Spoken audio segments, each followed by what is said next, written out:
Today, we're going to talk about boosting your immunity and how you can stay well through simple habits and various things that you are able to do every day, not just when you feel sick. Let's do a quick check. How are you doing? Give yourself 1 point for each statement that is true today. Did you sleep 7 or more hours last night? Have you consumed at least 3 glasses of water today? Have you eaten a fruit or vegetable? Have you moved your body in the last few hours? Did you take a real break from your screen or from work? And lastly, does your stress feel manageable today? How well did you score? Our immune system has a bigger team than you think, and all of those questions that I just asked you all correlate with one another. Your sleep, your nutrition, movement, stress, those are all prevention to helping your immune system. It's not just one magic supplement, food, or detox. The goal is to consistently support your body's normal immune function. And we're able to do that through all of these different areas. One immune boosting product can't compensate for chronic stress, inadequate sleep, or poor nutrition.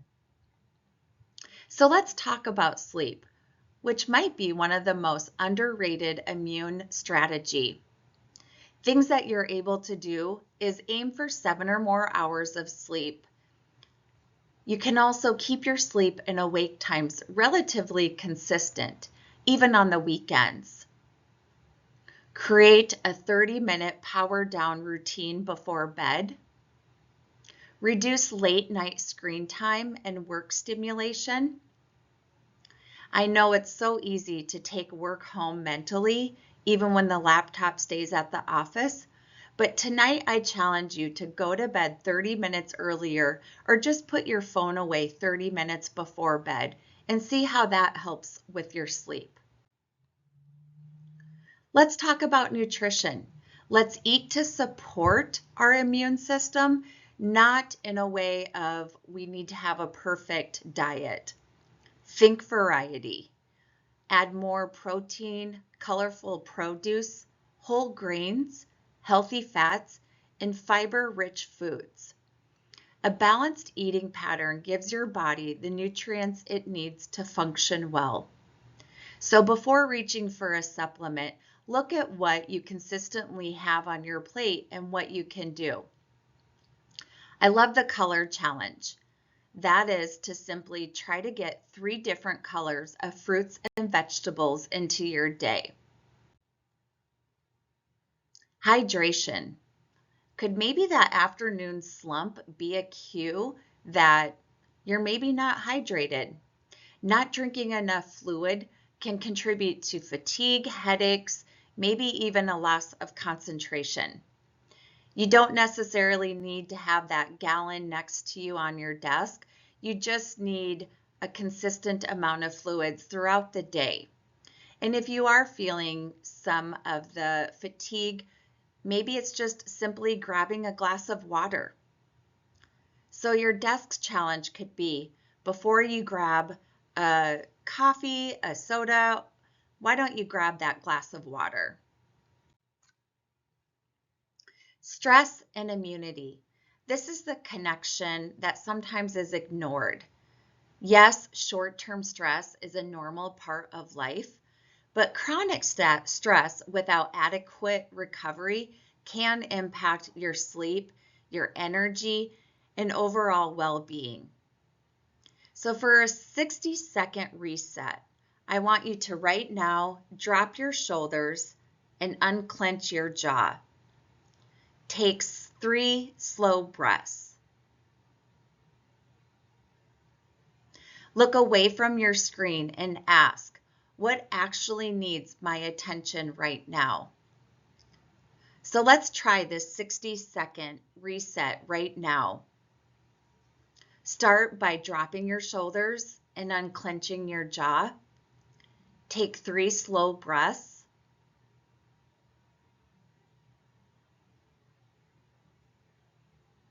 And then ask yourself, what needs your attention right now?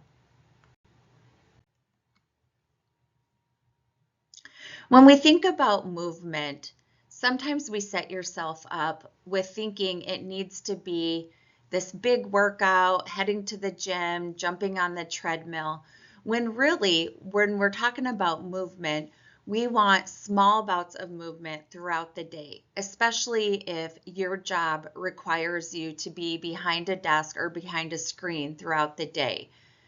So getting up throughout the day, setting a reminder once every hour, are all things that will help you just to think movement.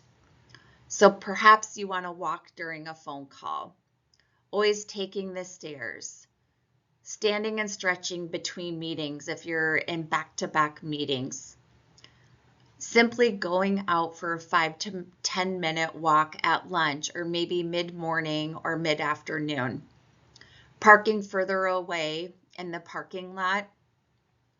Maybe it's doing 10 squats while waiting for your coffee to brew. And let's not forget about the basics that do prevent illness. We've heard these things before. Maybe it's a flu shot. Maybe it's washing your hands appropriately and avoid touching your eyes, your nose, mouth without having your hands washed.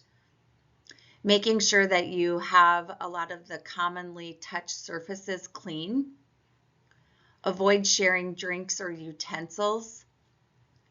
Remember to stay home when you're sick when possible. And always talking with your healthcare provider about personal health concerns. More is not always better when it comes to different supplements, but again, a great conversation to have with your healthcare provider. I now talk to you about a 7-day Stay Well challenge. I want you to pick 3 of these different things from your list and really focus on that for the next 7 days, whether it's your sleep, getting a colorful fruits and veggies to your nutrition, keeping water at your desk, taking movement breaks, trying that 60-second stress reset, working on some of the tips that I gave you during sleep, taking a real lunch break. Any of these 3 are going to be steps towards allowing you to stay well and boosting your immunity. We don't want you to necessarily overhaul your life or feel overwhelmed by any of this, but really pick 3 practical things that you can do and then hit repeat. So before you go, I want you to think about what is one thing you're going to do differently today. Again, reminding yourself that our immune system doesn't need perfection, it just needs support. All of the small choices that we consistently can do day after day are really going to help us. So again, I encourage you to pick 3 things from today's challenge and see how you feel after 1 week. Thank you.